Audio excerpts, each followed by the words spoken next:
so hey,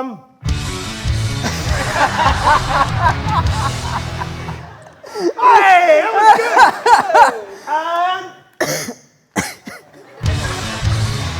good. That's very good. That's very good. Song cake.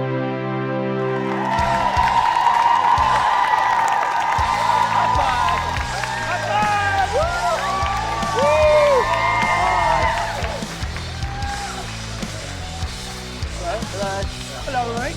Like a WWF wrestler. High five. Hi. You all right? Very good. So we made an album a couple of years ago called what was it called? No, what is it? Oh, I've hurt my ribs. Sorry. What was it called? Power to Play. Yeah. There we go. Well done. It went through a lot of incarnations, that title. It did. And I think the title from Power to Play came from this next song we're going to talk about, Land of the Bees. Yeah. Now, I don't know if any of you have been in a recording session before, but sometimes bands, they do all their parts separately. So they work it all out in a rehearsal room, and the drummer goes and does his drums, and then he goes home, and then the bass player does his bass, and he goes home. But what we did with this was, actually, and this is what blows people away, or would blow people away if they were there, is the band recorded this pretty much live. So they jammed it, and they wrote it, and as they wrote it, we recorded it. And just to kind of blow smoke up your, nostrils a second, that's how good you are as musicians. We can just press record, and we did. Now, there's quite some epic drumming on this song, which we'll talk about in a minute. And the good thing about Songcake is what we do is we play the tracks, and then we can isolate a few things. And I want you to hear the drums, especially on their own, because they're pretty amazing. And so is the bass. The drums are good. Drums are good. Drums are good. Drums are good. Oh, go for the do it. Shall we? Yeah. Can you hear that?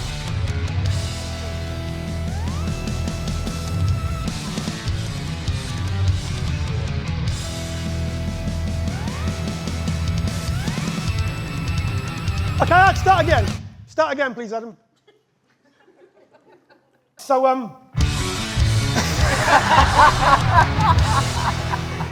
hey, that was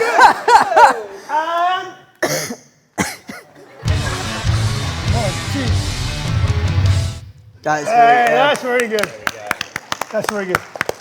All right, so I remember being in the studio, we were working on another song, and this riff was played, and I loved it. I ran upstairs and said to Doug, listen to this riff, we need an intro for it. And me and Harry were working on some other bits. Dougie and Danny were upstairs and basically came out with this intro and also the title, Land of the Bees. And I said to Danny, what's that about? And he explained. And He kind of made it up on the spot as well, didn't he? Because it was almost like this kind of weird, funny lyric. Yeah. And then we thought, oh, we'll change that later. And we Because never did. wasn't he like pretending to be like in Iron Maiden? Bruce Dickinson. In Iron Maiden. Yeah. And he got his foot up on the sofa and started just singing these The random... melody should do something like this. Oh, into the land of the bees and birds and the bread. We're like, Yeah. that sounds pretty cool. Yeah, that was really good. We'll change it later. Yeah. And Dougie ran down, played to me, and I was like, that does sound really cool. Yeah. So then we worked on this opening bit, and let's play just the drums, okay, and the riff, because... Finally. Yeah. And see if Harry can mime these drums, see if he Okay, can yeah. remember them. Okay.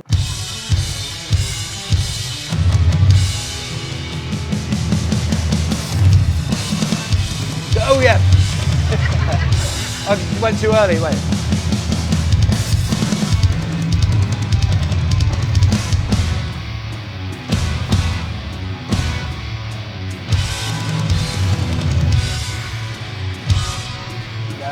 Next one. Oh. There comes the riff.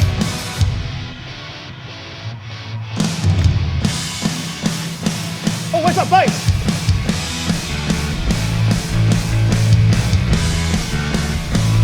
Okay, Tom.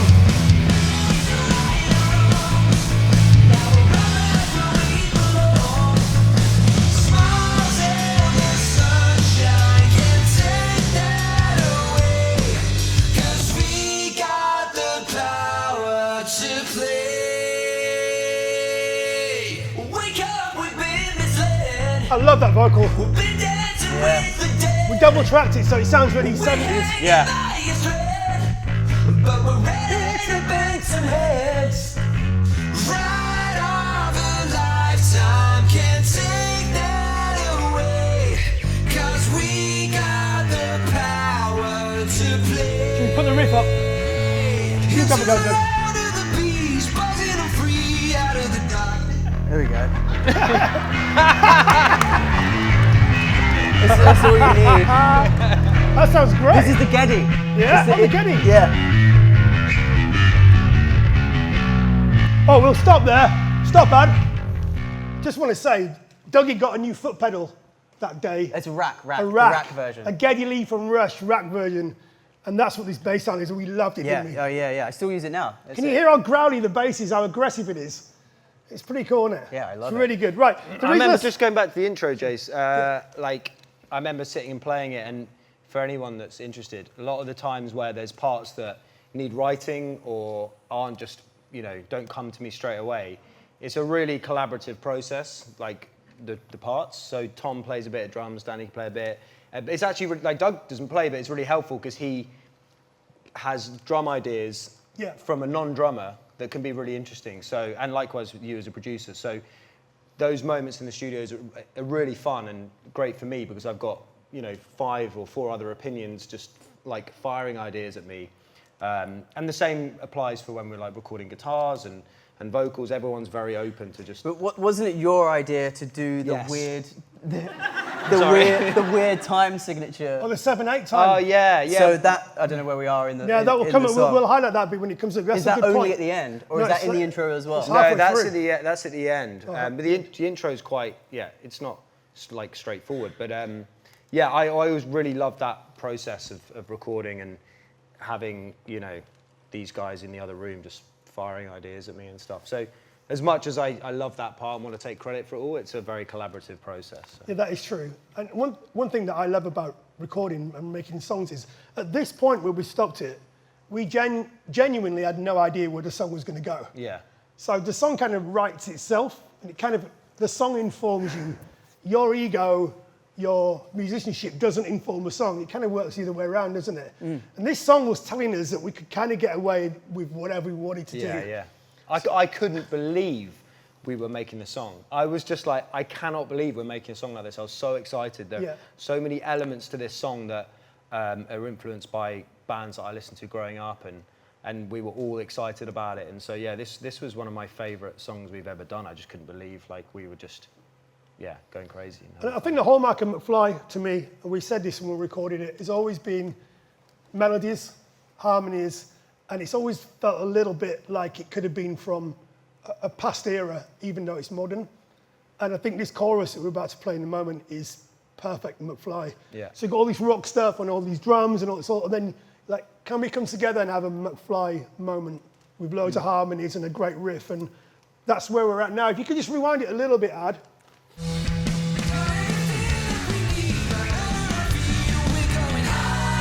This bit.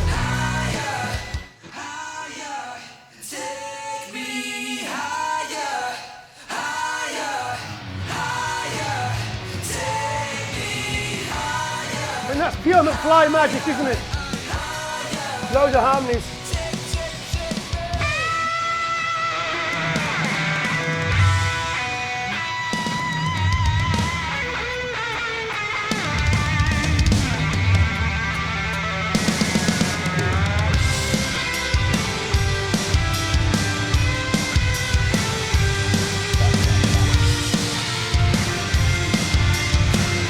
Okay, comes that riff again.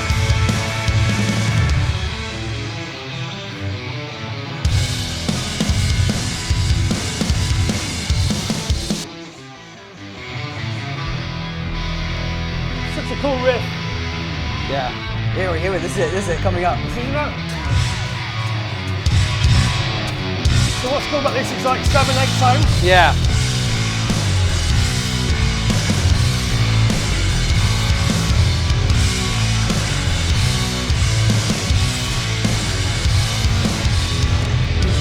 Just play that bit again when you add, please. We were, I remember we were upstairs and like you and Tom were messing about the riff, and it's hard always not to suggest having like a halftime moment in a song because it always sounds epic. And you were playing around with that idea, and it just seemed to make sense to have that time signature with that riff, and it just works really well and it's super satisfying. So what's special about that time signature? If you're counting in 4 normally, why it makes that so different? I still don't understand what's going on. Well, most pop music, most rock music is in 4, which is just very easy to follow. Just 1, 2, 3, 4, and this is in 7. So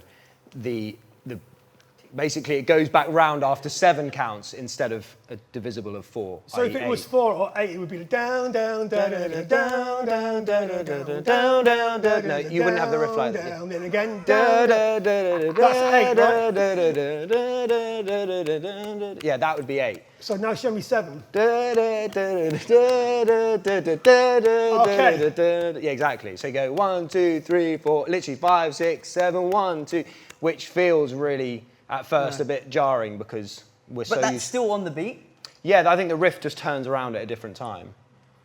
Yeah. But when you're playing that, when you're playing that as a bass player, does it feel natural? When you wrote it and recorded it, probably felt I've got to remember that bit. But now on stage, does it feel like a natural thing? Now we're like, we're not really. I was going to say we're not really thinking about it, but that's the moment where we all actually turn towards each other. Is that this picture? Similar, yeah. I still don't know what the fuck I'm doing.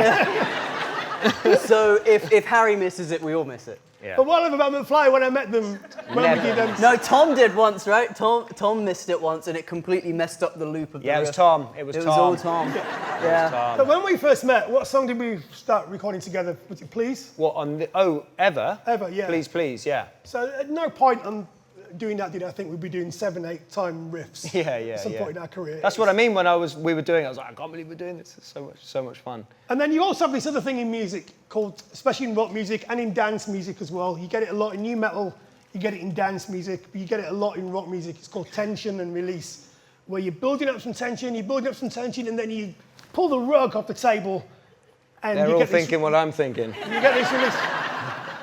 And the reason it works is because it's orgasmic. Yes. All right?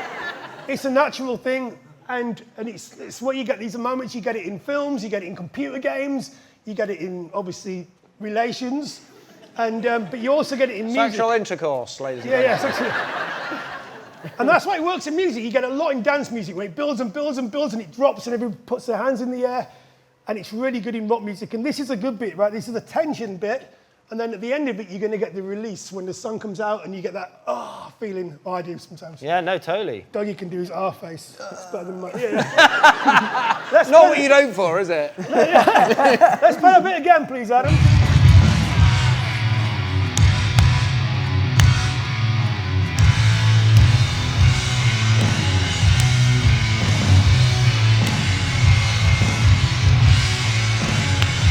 Six, 7, 1, 2, 3, 4. Now,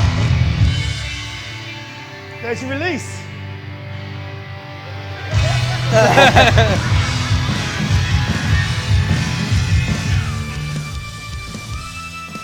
Who played these keyboards? Oh, that was me.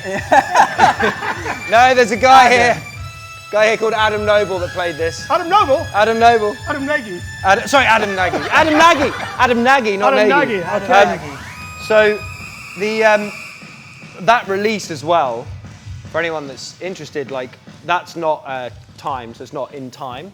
So when we play it live and that bit fades out, it kind of goes quiet in our in-ears, and then we have a count. Oh yeah. Like a you have 1, a count? 2, 3, and then that's how we're all in. Because that's not in time. Because that's is not it? in time. So No, if you hear right. it plays, it's just open. Can you explain why you have counts in your ears when you're doing a really Because we want that synth on track. Yeah. So you'd have to have it to click. And also this, right? Yeah, lighting, and so anything you see on yeah, screens and lighting, it can all be programmed together. And also, just some songs I prefer playing to a click track for pretty much 95% of our set. You're a very good click track drummer, actually. It has to be Yeah, said. for some reason I find it more, like when we first started, I found it terrifying. And, Yeah. you know, I remember we played a show in Shepherd's Bush Empire for an album launch.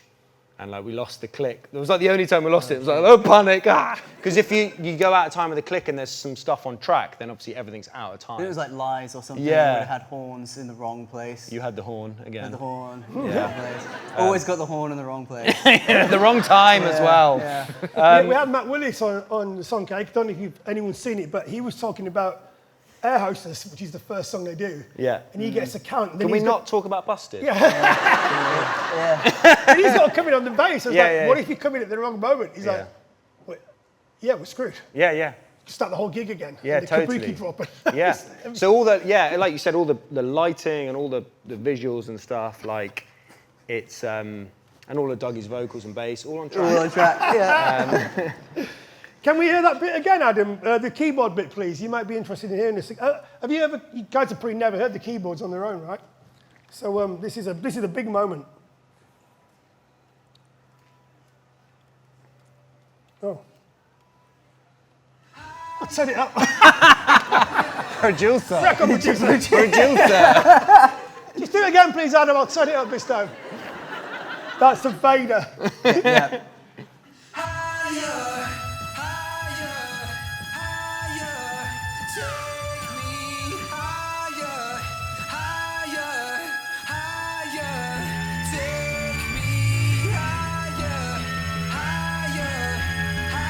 Now it builds up this stompy bit, right? Yeah. It goes back to the intro here. Yeah. And you pedal on one note. Am I? I think so. I can't remember what I did.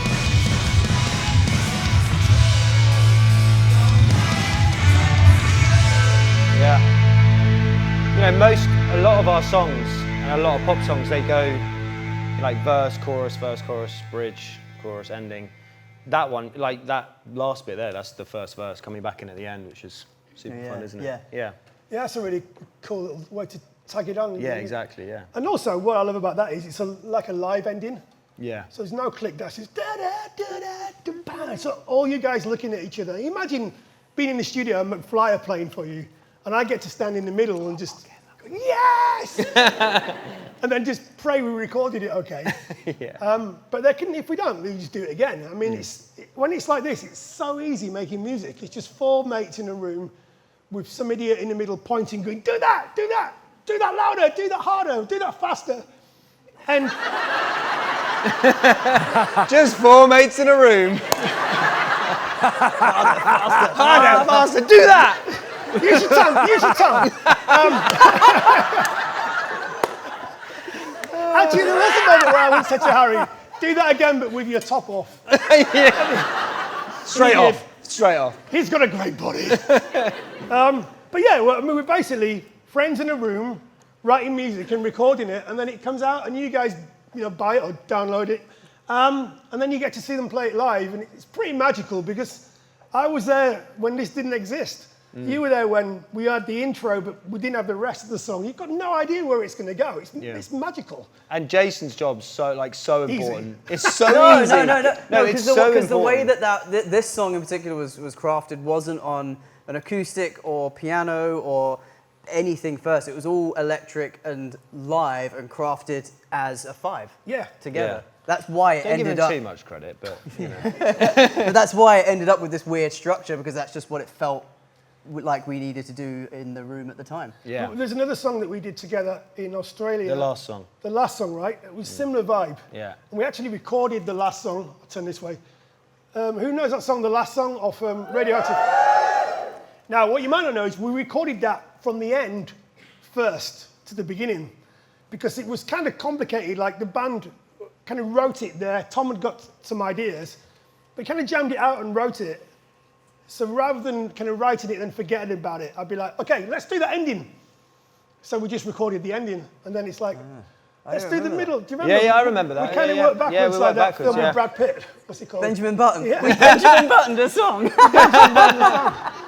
And then I had to go put it all together in the right order. Yeah. I remember hearing that for the first time. We were at the airport, getting the mix back. hearing it forwards. Hearing it forwards for the After first recording time. it backwards. I was like, Why did we do that? So we wouldn't forget the parts when we did Oh them. my God. Yeah, I yeah, don't think I was remember. showing off and trying to impress you. So we had a story for tonight. Yeah. Oh, the reason we did it is like, so I could piece it together, and while I was piecing it together, I could sneak some backing vocals in. Honestly, yeah. And then You none of your hear vocals any- in this song. There has to Wait be. till you hear Stargirl. Any I of think the I'm- songs that he recorded, he sneaks his vocals in there somewhere. Could you just play the chorus for us, Ad, which is down, down, down, and higher, that bit. That would be on here, right? Might be on there. Let's have a look. We can finish with this. I'll turn it up again. Smiles in the sunshine can't take Best singers, McFly. away, 'cause we got the power to play. Not yet. Not yet. Please, Danny's vocal. me out of the darkness. So good there. Crossing mountains and seas, turning our dreams into the light. Love that. Yeah, got everything that we need, but under our feet we're going high. I know, it's the halftime bit you've got now. Okay. You want Was to it do on a bit? Where's It's, it on a it's bit, the Adam? higher. Oh, here we go.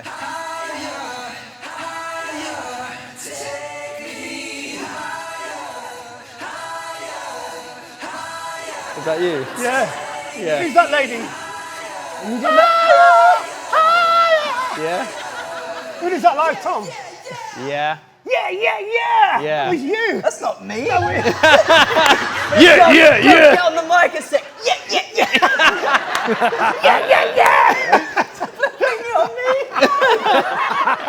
Yeah, that might have been me. The other thing about McFly is, I often say to bands, is when you're in a studio, when you're young, it's really easy because it's like, we like Green Day, so we make a Green Day record, or we like this band, and we make that band kind of record. When you get older and you get more experienced, and you kind of like everything, and you can kind of play everything, it's actually a big decision to kind of sit down and think, what kind of record are we making?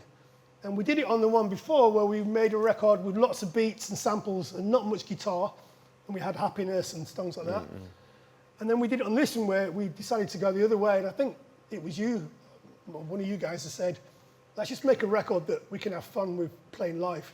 Because right now, that's what we love to do. Yeah. Have Well, we fun noticed together. as well with Young Dumb Thrills, like, I love some of the songs, most of the songs on that album, but we rarely, when we came to like do the tour or rehearse it and we're playing them, we're like, this just doesn't feel like we necessarily really want to go and play any of them live. Yeah. And so that was the thought process behind Power to Play and, new stuff is like, is like, would we, when we are in a rehearsal room, would we be like, oh, we want to play this one live? And actually, when we first started doing some shows, when we'd released Power to Play, we were like, I remember being like having a conversation, what are we starting these shows with? And we were like, sod it, let's start with Land of the Bees. Like, no one's going to know it. No, but- song two. Song two is Land of the Yeah, Bees. song two, was it? Guitars first. Oh, yeah, where do and guitars that's what go? we still do at the We've moment. been doing for a while, yeah, and Yeah. we were like, and there was a bit of debate. It was like, is this going to be a bit random? Like, no one's going to know this song, but we were like, it's about having fun, and there's an energy for the four of us when we play that song live, and then hopefully that translates. So And are these songs harder to play live, or does it just feel natural now? Or do you have to Feels keep... natural. I think we really had to practice this one in particular. But Yeah. once we nailed it, you feel really epic. You feel really good. yeah, And this is honestly one of the most fun songs to play live. And the rad thing is that when we play it, at like summer festivals, no one really knows it, but by the end, everyone's doing the higher and higher, and it's Yeah, it's true. I love it though. It's I love so it. cool, It's yeah, so it's cool. fun because it is kind of cheesy and showy, but it's like a Rush song though. At the same Yeah, time, yeah. we feel cool playing it. yeah, and like we take a lot of obviously pride in making the song sound good live, and so all the intricacies and making it super tight. And so yeah, there are slightly more complicated parts maybe on this album than we've had in the past, but Let's just finish on that point, Harry, because we were talking about the song before. The song kind of informs you where it's going to go, not the other way around when you've been creative. But also, what you don't realise when you're making it is it's informing the art direction for the album cover. It's informing the Queen lighting rig. It's like we've made this kind of prog rock, big rock record. So our live production needs to kind of, That starts double down forming on it. Yeah. as you're making it. The images of like what the show is going to look like, Yeah. what the artwork to complement the music. Like each album I see is like a new world for us to kind of exist in and have fun with. And this one was the most fun. It still is. Like, you know, all the stupid pink lightning and everything. I think it's awesome. Yeah, and that's so important. I think, you know, maybe sometimes we'd misrepresented ourselves as a band and got it a bit wrong, but that's always the focus now, and something Dougie very much is key to and behind all of that. And you know, right from the conception of this album, it was a conversation of, it's quite an exposing conversation the four of us have. You know, you're there, and it's like, right, what do you want McFly to be like? What do you see as McFly? Like, what do you want from this band? And it's kind of like the only time we're ever serious, you know. You start making literally like Dougie wheels out the whiteboard, and you start writing things about what you love being in a band, and you know. We tried doing it for the album that we're doing at the moment, and the first thing under McFly's identity. What does McFly mean to you? Was financial security. I was like, I want to make bank, bro. Summer shows. Yeah. Then me and Danny did just start pissing about. But on a serious point, Dougie stood there with a pen, just like. Yeah.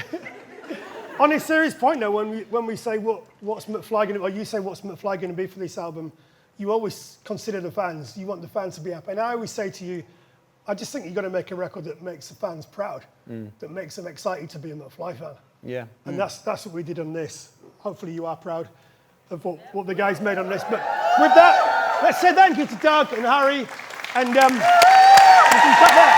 Thank you. That's great, fellas. Thank you. Song cake.